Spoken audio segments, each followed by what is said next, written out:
को हुन् डाक्टर मनोज कुमार शर्मा? सन् 1970 मा ब्रिगन्जमा जन्मिएका शर्माको पृष्ठभूमि अधिवक्ता हो, अर्थात् उनी न्यायिक सेवामा प्रवेश गर्नुअघि कानुन व्यवसायी थिए।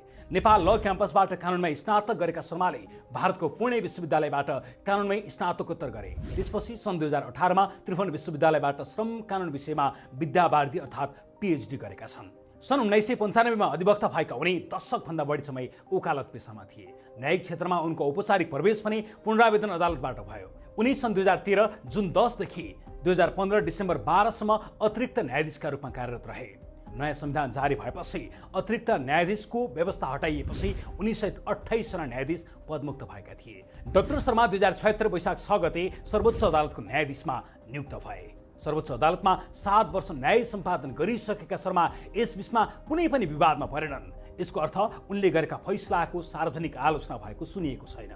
न्याय परिषदको सिफारिसमा परेका अन्य 5 न्यायाधीशलाई पछि पार्दै शर्मा प्रधान न्यायाधीशमा सिफारिस हुनुको सबैभन्दा महत्त्वपूर्ण कारण उनको कार्यक्षमता नै हो। शर्माले पछिल्लो 5 वर्षमा 7388 मुद्दा फर्स्यौट गरेका छन्, जबकि सपना मल्लले 4671, कुमार रेग्मीले 6226, हरिफ ऐयालले 6526, नहकुल सुवेदीले 4969 र तिलप्रसाद श्रेष्ठले 5992 मुद्दा फर्स्यौट गरेका छन्।